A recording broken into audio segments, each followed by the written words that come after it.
بسم اللہ الرحمن الرحیم۔ ناظرین، میں طارق اسماعیل ساگر آپ کی خدمت میں کچھ نئی گزارشات کے ساتھ۔ ناظرین، ایرانی جرنیل پر حملے اور اس سے ان کی ہلاکت کے بعد یہ انتظار کیا جا رہا تھا کہ ایران آخر کیا جوابی کارروائی کرے گا۔ ایران کی طرف سے قاسم سلیمانی کی موت کے جواب میں ایرانی صدر نے یہ بات کہی تھی امریکہ سے کہ یہ ایکٹ آف وار ہے اور وہ اب امریکہ ان کے جواب کا انتظار کرے، جس کے بعد انہوں نے ایک بڑی پروکسی لگائی ہے، بڑا حملہ کیا ہے نا، وہ کل انہوں نے کیا ہے، جس میں 22 میزائل اور 35 راکٹ فائر کیے گئے ہیں عراق میں موجود امریکنوں کے 3 اڈوں پہ۔ ان اڈوں کے نام عین الاسد، اربیل اور تاجی ہیں۔ ان اڈوں پہ ناظرین قریباً ساری امریکن فوج جو ہے نا وہ وہاں پہ موجود ہے۔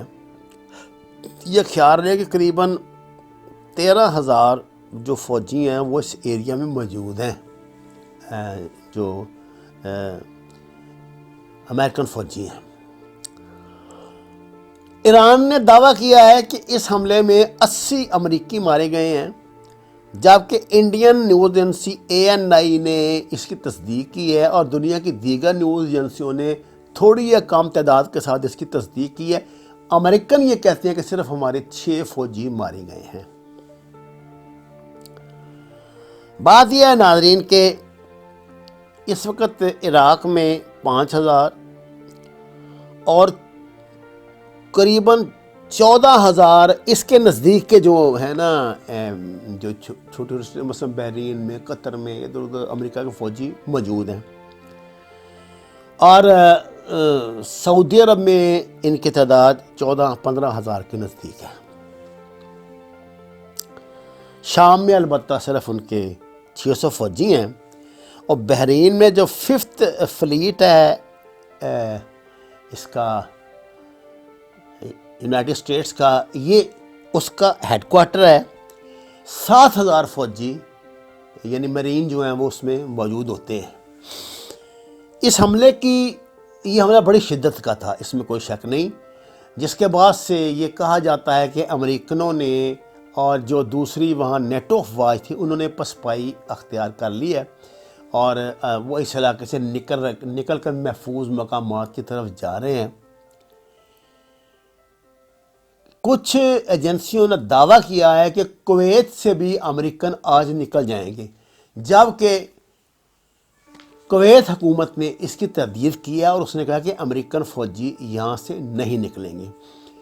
اور عراق کے وزیر اعظم کی طرف سے اس حملے کے حوالے سے یہ ایک وضاحت پیش کی گئی ہے۔ انہوں نے کہا ہے کہ ایران نے حملے سے پہلے انہیں آگاہ کر دیا تھا کہ آپ اس ایریا میں جو عراقی فورسز ہیں ان کو ہٹا لیں، کیونکہ امریکن جو ہیں ان پہ ہم حملہ کریں گے، کیونکہ عراق کے بھی جنرل مہندس وہ بھی بڑے ان کے جرنیل تھے، وہ بھی مارے جا چکے، وہ بھی اسی حملے میں مارے گئے تھے۔ تو عراق کو بھی بہت غصہ تھا، بلکہ عراقی پارلیمنٹ نے قرارداد پیش کی ہے کہ امریکی فوجی یہاں سے نکلیں، اور میرا خیال ہے کہ اب امریکنوں کو یہاں سے نکلنا پڑے گا۔ ناظرین، میں آپ کو ایک بات بتاتا ہوں کہ یہ صدر جو ہے نا ٹرمپ، یہ بنیادی طور پہ ایک جواریے صدر ہیں۔ آپ کو شاید علم نہ ہو کہ انہوں نے ان کے وہاں نیو جرسی میں جوئے خانے ہیں بہت بڑے بڑے، جہاں سے انہوں نے اپنا بڑا بزنس شروع کیا تھا نا۔ یہ مقابلہ حسن جو ہوتا ہے انٹرنیشنل، اس کے آرگنائزر تھے، پھر یہ جوا وہاں کراتے تھے، ان کی شراب خانے ہیں وہاں بڑے، بلکہ تاج محل کے نام سے انہوں نے اس میں اٹلانٹک سٹی پہ، یہ نیو جرسی اور نیو یارک کے درمیان موجود ہے، اٹلانٹک سٹی میں انہوں نے تاج محل کے نام سے ایک بہت بڑا جوا خانہ دنیا کا بنایا تھا۔ اب شاید بعد میں تو یہ بات قریباً 2000 کی کر رہا ہوں، تو بعد میں تو میرا خیال اب وہ انہوں نے کسی کو شاید وہ فروخت کر دیا۔ آپ نے دیکھا وہ عجیب و غریب طرح کے خطرات مول لیتے ہیں، مثلاً دھمکیاں دینا اور بعد میں ان کے غبارے سے ہوا نکل جاتی ہے۔ یہ اب افغانستان میں دیکھ لیں۔ مجھے سمجھ نہیں آتی کہ ایک طرف تو وہ لڑائی لیتے ہیں پاکستان کی، اور کہ خدا را طالبان کی منت سماجت کرو، ہمارا معاہدہ کراؤ، ہمیں نکلواؤ، جبکہ طالبان انہیں بار بار چھتر مارتے ہیں اور ان کو احساس دلاتے ہیں کہ تمہاری کوئی حیثیت نہیں ہے۔ اور سیدھی بات یہ ہے کہ افغانستان میں بری طرح پھنسے ہوئے ہیں۔ شام سے وہ ذلیل ہو کے نکلے ہیں، اب صرف 600 فوجی وہاں پہ شام میں ان کے ہیں۔ اللہ آپ کا بھلا کرے۔ عراق سے میں جو ان کا حال ہوا وہ آپ کے سامنے ہے۔ یہ اور اب اس گیم میں پورے زور شور کے ساتھ روس بھی داخل ہو چکا ہے، یہ بھی بعض ذہن میں رکھیں، بہت بڑی بات ہے یہ۔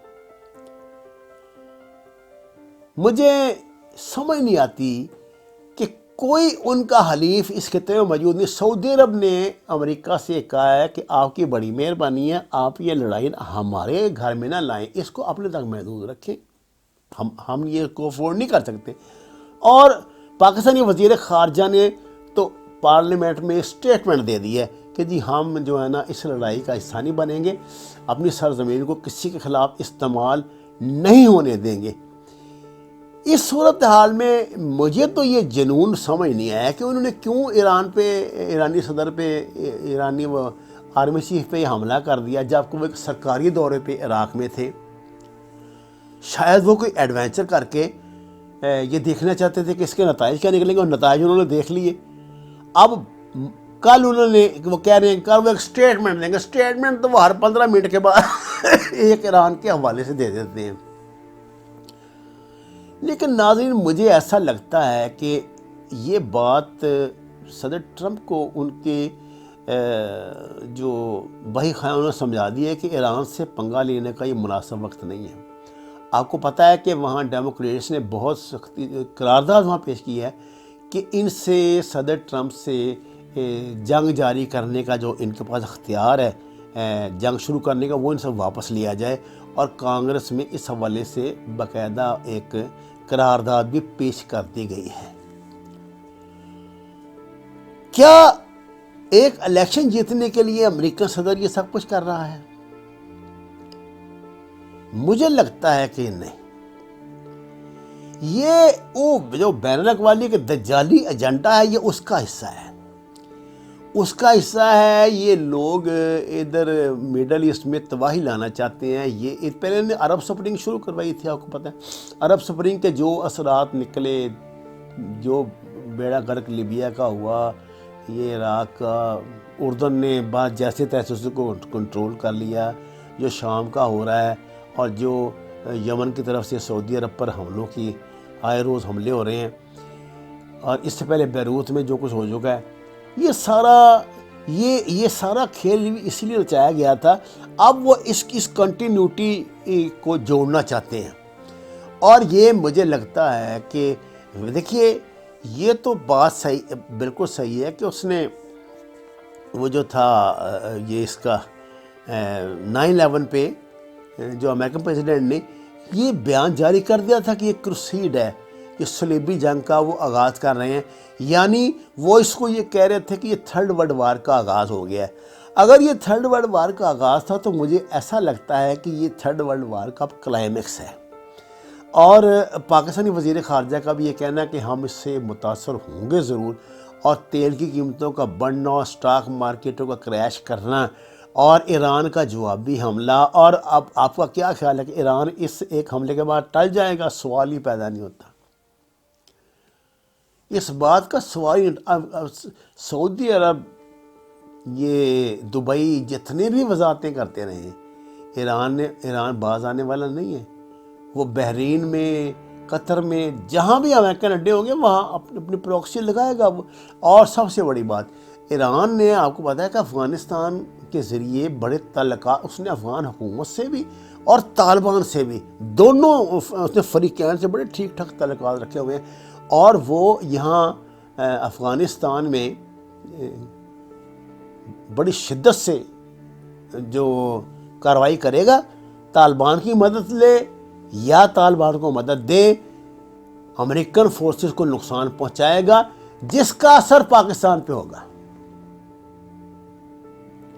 اب اللہ ہماری مدد فرمائے اور ہمارا دماغ صحیح رکھے، اور جس طرح آج پاکستان کی اپوزیشن پارٹیوں نے اور پاکستان کی رولنگ پارٹی نے مل کر جو بل اسمبلی سے منظور کیا ہے، یہ ایکسٹینشن کا، آرمی چیفز کا یہ ایکسٹینشن کا، یہ جو فورسز کے چیفز ہیں ان کے ایکسٹینشن کا، اللہ کرے کہ اس پر بھی صورت حال پہ بھی یہ مل کر کوئی پالیسی بنا لیں اور ایک دوسرے کے پر الزامات اور یہ کرپشن جو افتراء باندھتے ہیں نا ایک دوسرے پہ، اس سے ذرا ٹل جائیں۔ اس وقت ضرورت اتحاد کی ہے۔ دیکھیے ایران کی سب سے مضبوط قوت کیا ہے کہ اب دنیا کی وہ 14ویں فوج ہے، وہ اتنی بڑی فوج نہیں ہے، ٹھیک ہے ان کے پاس بڑی کمٹمنٹ ہے، بڑی کنوکشن ہے، اور پراکسی بہت مضبوط ہے کہ انہوں نے جو شیعہ ایلیمنٹ ہے اس کو پوری دنیا میں قریباً ایران کا حصہ ہی بنا دیا ہوا ہے۔ اس کے باوجود جو بات امریکہ کے لیے خوف زدہ کرنے والی ہے وہ یہ ہے کہ جیسی کوئی واقعہ ہوتا ہے لاکھوں لوگ تہران کی سڑکوں پہ نکل آتے ہیں۔ یہ اس بات کا اشارہ ہوتا ہے کہ عوام جو ہیں وہ ساتھ ہیں حکومت کے۔ جنرل سلمانی کے جنازے میں 60 لوگ جو ہیں وہ مارے گئے ہیں وہ دھکم پیل میں، اور سینکڑوں زخمی ہوئے ہیں۔ اتنی بڑی تعداد میں لوگ باہر نکلے ہیں۔ اب بات یہ اتنا بڑا جو ہجوم ہوتا ہے اس پہ کوئی پاگل ملک تو نہیں ہے نا کہ وہ اس پہ حملہ کر دے گا، کہ امریکہ ان پہ بم پھینکنے شروع کر دے گا اور وہ باہر نکلیں گے۔ 77 میں یہی تو ہوا تھا جب یہ ایرانی اسٹوڈنٹس نے امریکن سفارت خانے پہ جا کے قبضہ کر لیا تھا، حالانکہ ناممکن بات تھی، اور امریکن اس کو پھر کبھی چھڑا نہیں سکے۔ انہوں نے اس پہ ایک ایکسپیڈیشن بھی کی تھی جو فیل ہو گئی تھی، ان کے ہیلی کاپٹر وغیرہ زمین پہ لینڈ کرتے ہوئے 1-2 ہیلی کاپٹر ہی تباہ ہو گئے تھے، انہیں واپس جانا پڑا تھا جانیں بچا کے۔ اس لیے یہ اتنا آسان نہیں ہے کہ امریکہ پر کوئی سپر پاور ہے تو وہ ہر چیز میں اس نے اختیار لے لیا، اور چین کھل کر اس معاملے میں آ چکا ہے سامنے۔ اس نے امریکہ کو وارننگ دی ہے کہ یہ حرکتیں بند کرو۔ اب دیکھیے نا ملیشیا مہاتیر محمد نے کیا کہا ہے، انہوں نے کہا کہ جی یہ تو پھر ایسی بات ہی ہے، مجھے تو لگتا ہے کہ امریکہ اپنے ہر دشمن کو، دشمن نہیں انہوں نے لفظ کہا، انہوں نے کہا امریکہ اپنے ہر یعنی جو اس سے مخالف نظریہ رکھنے والا بندہ ہوگا اس کو مار دے گا۔ اس کا مطلب ہے کہ مجھ پہ بھی قاتلانہ حملہ ہو سکتا ہے، مجھے بھی مار دے گا، کیونکہ وہ امریکہ کے ایک امریکن سپرمیسی کے خلاف ہے۔ اور آپ کو پتہ ہے اب قطر، ٹرکی، ایران اور یہ ملیشیا یہ مل کر ایک سسٹم بنا رہے ہیں جہاں یہ ڈالروں کے بجائے سونے کی ایکسچینج سے اپنا کاروبار کیا کریں گے، اشیاء کی ایکسچینج سے اپنا کاروبار کیا کریں گے، جو بات امریکہ کے لیے بہت تکلیف دہ ہوگی۔ امریکہ کے پاؤں مڈل ایسٹ سے اکھڑ رہے ہیں، لیکن یہ سارا تماشا ہم نے صرف ویٹ اینڈ سی کر کے دیکھنا ہے۔ ہمیں اس میں کوئی ضرورت نہیں ہے۔ اس وقت الحمدللہ ثم الحمدللہ دنیا کی مضبوط ترین فوج پاکستان کے پاس موجود ہے، اور ہم کیپیبل ہیں کہ اپنے ملک کے خلاف کسی بھی کارروائی کا جواب دنیا میں کہیں بھی دے سکیں۔ لیکن ایسی نوبت نہ دیکھیے ناظرین، جو دنیا کا یہ جنگی امور کا ماہر ترین جرنیل تھا نا، چائنا کا جنرل سن تزو، اس کی ایک سینگ ہے کہ جنگ کو ٹالنا سب سے بڑی بہادری ہے، سب سے بڑی حکمت عملی ہے، سب سے بڑی فتح ہے۔ یہ کوئی بچوں کا کھیل نہیں ہوتا، مطلب اس طرح اس میں اکانومی انوالو ہوتی ہے۔ اگر ایک راکٹ کی قیمت پتہ نہیں کتنے لاکھ روپے ہوتی ہے، میزائل تو کروڑوں اربوں سے بھی بڑھ جاتے ہیں۔ ہم کہاں سے اتنے پیسے لائیں گے؟ اس لیے بہتر یہ ہے کہ ہم وہ امکانات پیدا نہ ہونے دیں جو پاکستان میں دوبارہ دہشت گردی کو شروع کریں۔ ہماری کاؤنٹر انٹیلیجنس کو زیادہ چوکس ہونا چاہیے، اور میری یہ تجویز ہے حکومت کو کہ خدا را کوئی پازیٹیو کام کر لیں، اپنے ملک کے بچوں کو سول ڈیفنس کی تربیت دیں، کالج کے نوجوانوں کو جو جنگی سطح پہ تربیت دی جاتی ہے وہ جیسے اسرائیل دیتا ہے، جیسے امریکہ کا ہر سٹیزن جو ہے وہ پابند ہے صدر کے حکم کا کہ صدر اس کو جب چاہے گا دنیا کے جس ملک میں جائے گا لڑنے کے لیے بھیجے گا۔ اب آپ کو یہ ہمارے پرانے جو خیالات ہیں ان کو چھوڑ کے دنیا کے بدلتے ہوئے تقاضے جدید چیلنجوں کا سامنا کرنا پڑے گا، نہیں تو پھر دنیا میں ہماری کوئی جگہ نہیں ہے۔ وَمَا عَلَيْنَا إِلَّا الْبَلَاغُ۔